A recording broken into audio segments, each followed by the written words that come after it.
Hi guys, welcome to my channel Lush Foliage. I hope you guys are fine and are safe. So there was a question about how to propagate or multiply philodendrons. Now for all the philodendrons it is the same process of propagation which tends to work out really well. So here I have my philodendron mexicanum. Now if you want to do any kind of propagation, you need to find the nodes. Now over here this is where you will find your nodes. Now this is the sheath. Whenever there is a new leaf that tends to come out, the philodendron will have a sheath that over the period of time tends to dry out. This tends to protect the new leaf, and then as the new leaf starts to grow, it tends to fall off. Like this was the new leaf that was coming up, so probably the sheath was present on this and now it has fallen off. So now these are all the nodes that you're seeing. And this is where you are supposed to cut. For example, you have roots over here, so you can probably cut half a centimeter below that, and once you cut that, you have your node. Now either you can put some cinnamon powder for the cutting and then put it into the soil, or you can even put it in leca with water. Both of these methods tend to work out really well. Now I won't be cutting this particular variety, but I do have another variety of philodendron that I'm going to cut and show it to you how you can do the cutting. So here is another variety of philodendron. I will put up the name on the screen. I think it is the micro. I'll put up the name on the screen. So this is a very beautiful another variety of beautiful philodendron. Now over here as well you will be able to see it is starting to curl up because these are all epiphytes, which means that they tend to latch on to something. So I have to get her a pole very soon. So now over here again, when I move, you can see these are the nodes. We have one, we have two, and we have the third one over here. So there are a couple of nodes on this. You can select any one and you can cut it off, but for this video I will be cutting off the uppermost node over here. Ensure that your knife, blade, scissor, whatever you are using for cutting has to be completely sterile, otherwise the open wound can get infected and that could start to rot. So over here I have around 3 aerial roots on this node, so just a little bit lower to that I'll just give it a chop.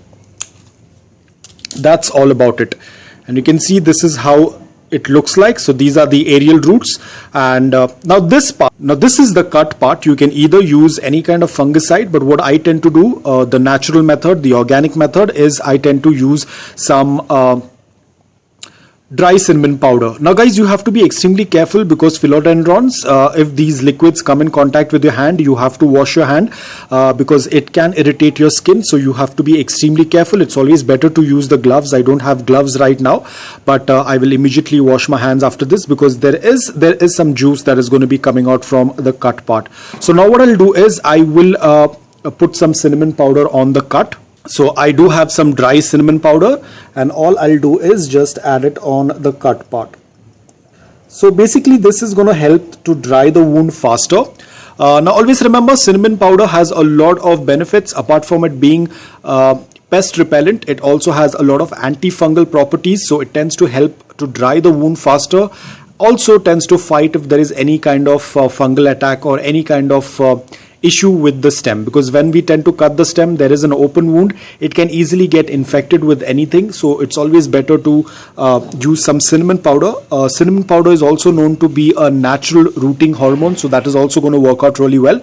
So now I have added in the dry cinnamon powder. What I will do is, if you want, you can directly put it into the soil, into dry soil. Do not put it in moist soil right away. I would say if you want, you can keep it out for a day or so, let it completely heal, and then you can either put it into the soil or you can directly put it in water. That is not much of an issue. A lot of people just cut it off and put it into the water. That is also okay, but to be on the safer side, but it's always better to keep it out for a day, let the cut heal, let the wound heal, and then you can either put it into the soil or into water. Now I'm going to keep it aside for a day, but I will show you another plant that I had cut off and had done a propagation.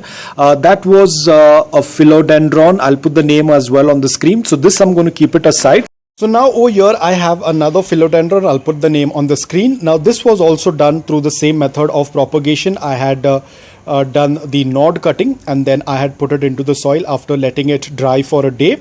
And now you can see it's doing quite well. So this was the original mother leaf that was attached to the nod cutting, and it's slowly starting to die, but that's absolutely okay because you can see these are all the new leaves. So this was the first leaf that came up, and then this happened to come up. And now this one is also a new leaf, and this is a latest one that is starting to come up.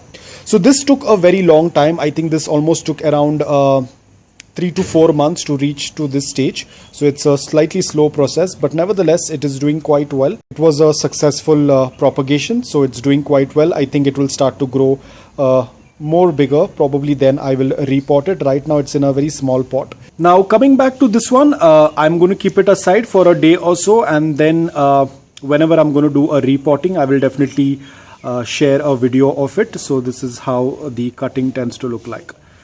And the best thing that we do not need to be worried, because it already has matured aerial roots, so it will start to adapt very soon.